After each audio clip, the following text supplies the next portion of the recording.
Oremos. Senhor Deus, nós vos suplicamos que concedais aos vossos servos perpétua saúde de alma e de corpo, que pela gloriosa intercessão da bem-aventurada sempre Virgem Maria e de seu castíssimo esposo, o justo São José, sejamos livres da presente tristeza e gozemos da eterna alegria.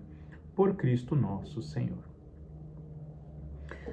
Bom, dando continuidade a esta série de estudos a respeito da Igreja Católica, com base no livro de Monsenhor Tihamer Todt, bispo húngaro, numa belíssima edição da editora Magnificat, nós vimos então na aula anterior, na consideração anterior, que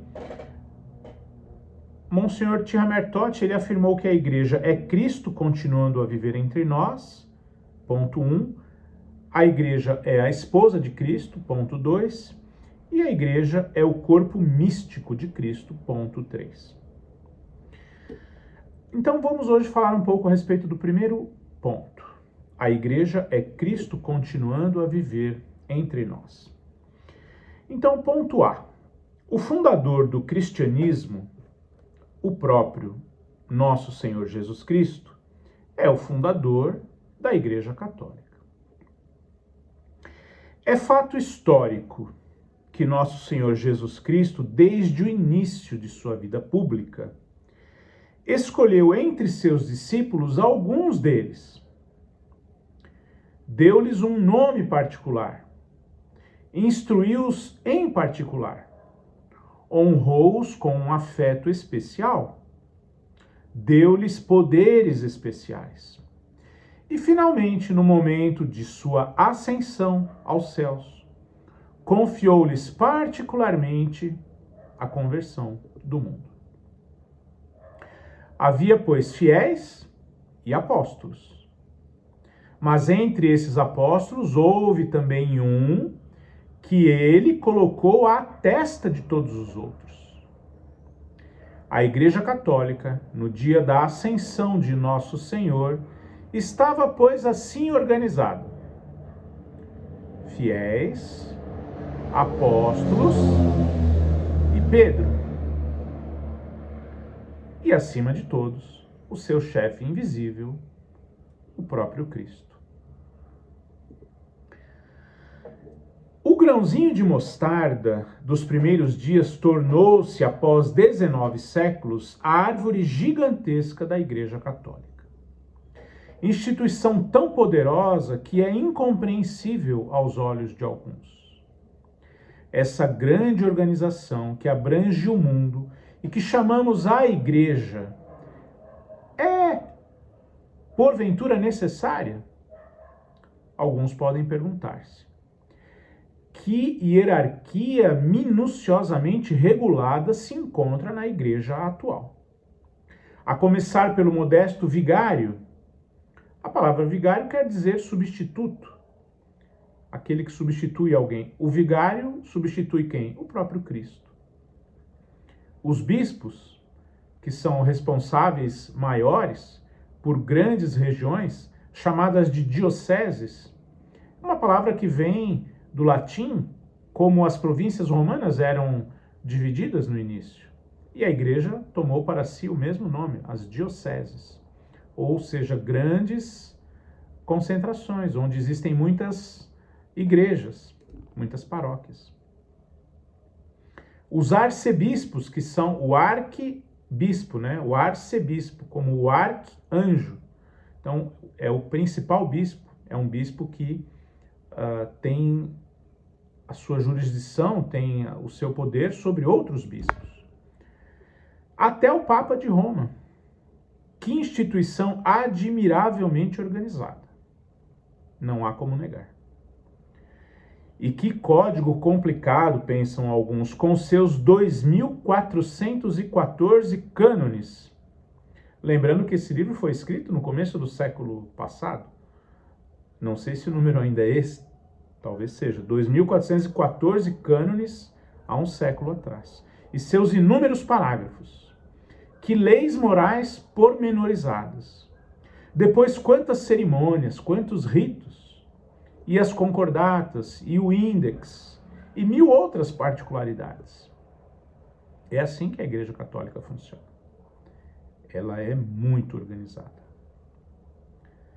Muita gente fica sem compreender estas coisas. Muitas vezes, mesmo católicos bem dispostos não as podem compreender. Nessas instruções teremos ensejo de ocupar-nos de tudo isso. Mas há uma coisa que vos devo dizer desde já. Quem visse a Igreja unicamente nessas coisas, quem só visse o lado exterior da Igreja, não veria nem aprenderia por trás do semblante humano a alma e a vida interior da Igreja, o seu semblante divino. E nunca poderia compreender a Igreja de Cristo. Porque tudo isso que acabamos de descrever aqui não é a essência, a substância da Igreja. Não é. Nem a alma da Igreja. Nem o seu semblante verdadeiro e oculto divino.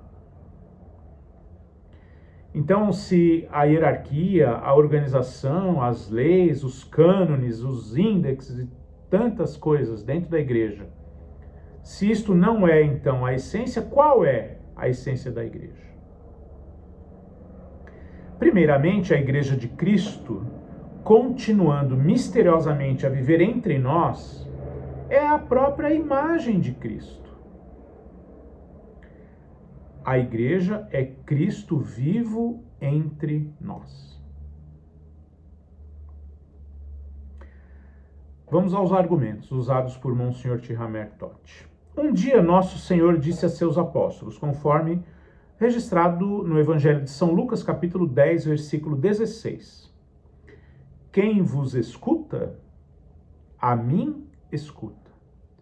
Quem vos despreza, a mim despreza. Pois bem, a Igreja Católica pode dizer: quem me escuta, escuta a Cristo. Quem me olha, vê a Cristo.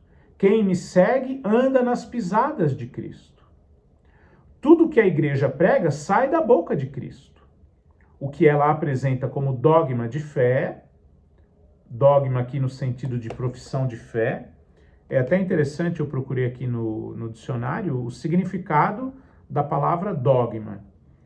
Então, é o ponto fundamental de uma doutrina religiosa, apresentado como certo, indiscutível. Até se pode discutir, mas já foi tão discutido por tantos séculos, e se tornou um dogma, ou seja, é uma verdade de fé. É um ponto fundamental da doutrina religiosa católica. E aqui cita, para começar, a Santíssima Trindade. Então, é um dogma de fé. Já foi muito discutido e é tido como verdade, porque realmente tudo leva a isso. Então, o que a Igreja Católica apresenta como dogma de fé vem da eterna verdade divina. O que ela oferece nos sacramentos jorra do coração amante de Jesus. O que são os sacramentos? Dentro da Igreja temos 7, que vamos aqui brevemente relatar. Então, a definição de sacramento: cada um dos ritos sagrados instituídos pelo próprio Jesus Cristo, para dar, confirmar ou aumentar a graça. Dentro da Igreja Católica são 7. O batismo, a confirmação ou crisma, a Eucaristia, que é a comunhão, a penitência ou a confissão, a unção dos enfermos ou a extrema unção, a ordem religiosa, os sacerdotes e o matrimônio, o casamento. Então, estes são os sacramentos que o próprio Cristo instituiu. Está tudo na Bíblia. Basta saber ler, frase célebre e marcante de Dom Henrique Soares da Costa, bispo já falecido da Diocese de Palmares, Pernambuco. A Igreja não tem outro desejo senão representar os interesses de Cristo até os confins do mundo. e salvar as almas pela pregação da verdade cristã. A igreja é o canal pelo qual o Redentor quer trazer aos homens a graça da redenção. A igreja é a encarnação exterior e visível do reino invisível, da verdade e da graça, fundado por Cristo na terra. Cristo não ia passar na terra e não deixar uma marca. A sua marca é a igreja. A única razão de ser, o único desejo, a única ambição da igreja, a única base legítima da sua existência é representar perpetuamente Cristo na terra. É formar Cristo nas almas, reproduzir a figura de Cristo nos corações. Escutemos com que convicção, com que ousadia, com que segurança irrefutável ela lança aos seus inimigos esta interpelação. Quem pode citar um só caso em que eu renegasse o Evangelho de Cristo? Em que me tivesse afastado sequer de uma linha das verdades cristãs? Em que tivesse recuado ante o maior sacrifício pela defesa da moral cristã? As coisas exteriores, as cerimônias, o direito canônico, as festas, as imagens, o jejum, as vestes de púrpura, tudo isso não constitui a essência da igreja. Qual é então essa essência? A essência da igreja é o cumprimento do único, do grande, do santo desejo de Cristo. A propagação do reino de Deus entre os homens. Esse reino é invisível, mas também é visível. É invisível porque, consoante ao que o próprio Cristo disse, Lucas capítulo 17, 21, o reino de Deus está em vós. Ou como algumas versões traduzem, o reino de Deus está dentro de vocês, dentro de vós. Então o reino de Deus ele começa primariamente no nosso coração, no nosso íntimo, no nosso interior. Esse é o significado primário, básico do grego. Basta pesquisarmos. O reino de Deus também ele é invisível porque consiste na justificação do homem interior, conforme o próprio Cristo, no Sermão da Montanha, disse em Mateus capítulo 6, versículo 33. Buscai primeiro o reino e a sua justiça. Mas o reino é também visível. Não é apenas invisível, ele é também visível. Porque Cristo destinou essa igreja, a sua igreja, o seu corpo místico, a continuação da sua vida nesta terra, pela sua igreja, a homens compostos de um corpo, e não a anjos, que são puros espíritos.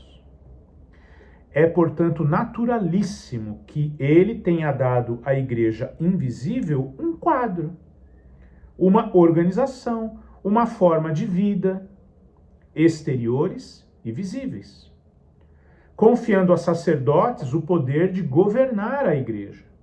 Fundou ele ao mesmo tempo uma sociedade exterior visível, fazendo de Pedro o chefe e o fundamento, ou a base da igreja. Mateus capítulo 16, versículo 18. Fazendo dos apóstolos um estado maior, os pastores da igreja. Mateus capítulo 18, versículo 17. Ele deu o batismo como cunho de membro da igreja e como estatutos os mandamentos de Deus. Finalmente, nosso Senhor Jesus Cristo investiu os chefes da igreja de um poder quase incrível quando lhes disse, conforme Lucas capítulo 10, versículo 16, quem vos escuta, a mim escuta. Realmente é um poder quase incrível. Em João capítulo 20, versículo 21, Jesus ainda disse mais.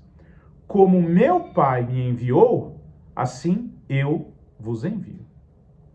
É, pois, com justa razão que dizemos, a igreja é Cristo continuando a viver entre nós.